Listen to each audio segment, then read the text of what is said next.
नमस्कार, जनप्रवाद सुपरफास्ट में आपका स्वागत है। मैं हूं हेमेंद्र सिंह। नजर डालते हैं आज की सुर्खियों पर। पीएम मोदी ने की रक्षा, शिक्षा समेत 4 मंत्रालयों में काम करने की समीक्षा।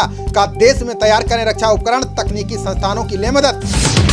पीएम मोदी ने लॉकडाउन में ऑनलाइन एजुकेशन पर दिया जोर। का नहीं रुकनी चाहिए पढ़ाई, टीवी रेडियो की भी ले मदद। प्रधानमंत्री मोदी ने ऊर्जा मंत्रालय के अफसरों के साथ की बातचीत। कहा देश में बिजली के उत्पादन के क्षेत्र में न आए कमी। उड़ान मंत्रालय को कम समय में उड़ान पर काम करने की दी सलाह। बैठक में अमित शाह, राजनाथ सिंह और निर्मला सीतारमण रही मौजूद। रक्षा मंत्री राजनाथ सिंह की अध्यक्षता में GOM की बैठक आज। मंत्रालय की गाइडलाइन पर राज्यों द्वारा उठाए गए कदमों की होगी समीक्षा। राष्ट्रपति रामनाथ कोविंद ने लोगों की आपदा में सीखने की दी सलाह। कोरोना की लड़ाई में इंडिया मॉडल को बताया कारगर। राष्ट्रपति कोविंद बोले, आपदा के बाद और आत्मनिर्भर बनेगा हमारा देश। संकट की घड़ी में नेतृत्व, प्रशासन और देशवासियों ने दिखाया धैर्य। भारत में कोरोना संक्रमित मरीजों की संख्या बढ़कर हुई 37,336। देश भर में अभी तक 1,218 लोगों की हो चुकी है मौत। भारत में संक्रमण के बीते 24 घंटे में 2,293 नए मामले आए सामने, जबकि कोरोना से 71 लोगों की जा चुकी है जान। स्वास्थ्य मंत्रालय के मुताबिक सबसे ज्यादा महाराष्ट्र में हुई 485 मौतें। अभी तक गुजरात में 236 और मध्य प्रदेश में 145 ने तोड़ा दम। कोरोना से राजस्थान में 62 और दिल्ली में 61 लोगों की हुई मौत, जबकि उत्तर प्रदेश में 42 और आंध्र प्रदेश में 33 ने गंवाई जान। महामारी ने पश्चिम बंगाल में 33 और तमिलनाडु में 28 की ली जान। संक्रमण से तेलंगाना में 26 और कर्नाटक में 22 ने तोड़ा दम। कोरोना से पंजाब में 19 और जम्मू कश्मीर में 8 ने गंवाई जान, जबकि हरियाणा में 4 और केरल में 4 लोगों की हुई मौत। वायरस के संक्रमण में झारखंड में 3 और बिहार में 3 की गई जान। असम, हिमाचल, मेघालय और ओडिशा में 1-1 की हुई मौत। दिल्ली में 40 दिन के लॉकडाउन में 30 से 3700 के पार हुए संक्रमित। कोरोना के मरीजों की संख्या में 124 गुना हुई वृद्धि।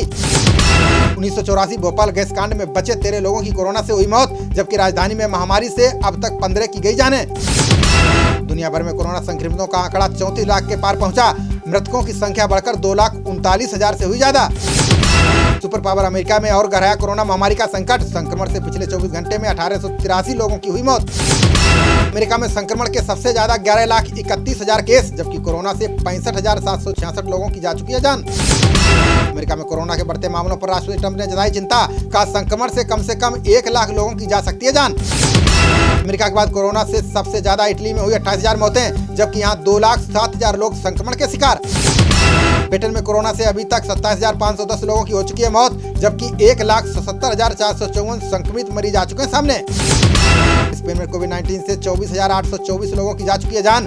2,42,988 हुई संक्रमितों की संख्या। 1,42,450 हुए ठीक। फ्रांस में अभी तक कोविड-19 से 24,594 लोगों की हुई मौत। संक्रमण के मरीजों की संख्या बढ़कर हुई 1,67,346। जर्मनी में अभी तक कोरोना से 6,736 लोगों की हुई मौत, जबकि 1,64,077 में वायरस की पुष्टि। 1,26,900 हुए ठीक। ईरान में कोरोना वायरस से अभी तक 5,957 लोगों ने तोड़ा दम, जबकि संक्रमित मरीजों की संख्या बढ़कर हुई 93,657। तुर्की में अभी तक कोरोना से 3,258 लोगों की हुई मौत। 1,22,396 में हुई वायरस की पुष्टि, जबकि 53,808 हुए ठीक। रूस में कोरोना से अभी तक 1,169 लोगों की हो चुकी है मौत, जबकि संक्रमित मरीजों की संख्या बढ़कर हुई 1,14,431। CRPF के 122 जवानों का कोरोना टेस्ट आया पॉजिटिव। बाकी 150 जवानों की आज जांच रिपोर्ट आने की उम्मीद। लॉकडाउन 3 में शराब और पान मसाले की शुरू होगी बिक्री। ग्रीन और ऑरेंज जोन में छूट, रेड जोन में नहीं खुलेंगी दुकानें। दुकानदारों को ग्राहकों के बीच रखना होगा कम से कम 6 फीट की दूरी। एक समय में दुकान पर 5 से अधिक लोग ना हो इकट्ठा। अब स्वास्थ्य कर्मी के संक्रमित मिलने पर पूरा अस्पताल नहीं होगा सील। दिल्ली सहित देश के कई महानगरों में इलाज पर गहरा संकट। देश भर के अस्पतालों में पहले से ही स्वास्थ्य कर्मियों की संख्या है कम। कई किलोमीटर दूर अस्पतालों में मरीजों को करना पड़ रहा है शिफ्ट। सुरक्षात्मक उपायों और अर्थव्यवस्था को लेकर अमेरिका में प्रदर्शन। 15,000 नर्सों ने देश के 13 राज्यों की 140 रैलियों में लिया हिस्सा। प्रवासी मजदूरों को लेकर तेलंगाना से झारखंड पहुंची स्पेशल ट्रेन। रांची में फूलों से हुआ स्वागत, सभी की हुई थर्मल स्क्रीनिंग। मौत की अटकलों के बीच सामने आए तानाशाह किम जोंग उन। राजधानी प्योंगयांग के पास फर्टिलाइजर कंपनी का किया उद्घाटन। अमेरिकी राष्ट्रपति ट्रंप ने चीन को आर्थिक झटका देने का किया ऐलान। का चीन से आयात होने वाले सामानों पर लगाऊंगा अतिरिक्त शुल्क। यूपी, बिहार और मध्य प्रदेश समेत कई राज्यों में हो सकती है बारिश। मौसम विभाग ने चक्रवाती तूफान आने की जताई संभावना। बंगाल में निजी अस्पतालों को सामान्य सेवाएं बहाल करने के निर्देश। सरकार के आदेश का उल्लंघन करने पर होगी कानूनी कार्रवाई। जम्मू कश्मीर के पुलवामा में आतंकियों और सुरक्षा बलों के बीच मुठभेड़।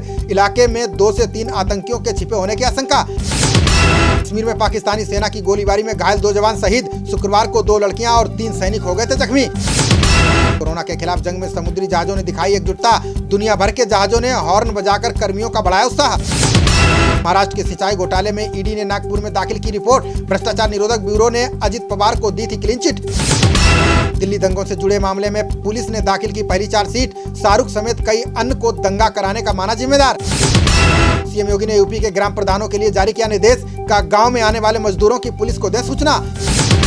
सीएम भूपेश बघेल ने रायपुर को रेड जोन से निकालने की उठाई मांग। कहा रायपुर में इकलौता कोरोना पॉजिटिव है एम्स का नर्सिंग स्टाफ। दक्षिण कोरिया और स्वीडन ने बिना लॉकडाउन के कोरोना को हराया। दोनों देशों ने सख्ती करते हुए कोरोना के आंकड़ों पर पाया काबू। लॉकडाउन के बीच आरबीआई ने सहकारी बैंक पर की बड़ी कार्रवाई। महाराष्ट्र की सीकेबी बैंक लिमिटेड का लाइसेंस किया निरस्त।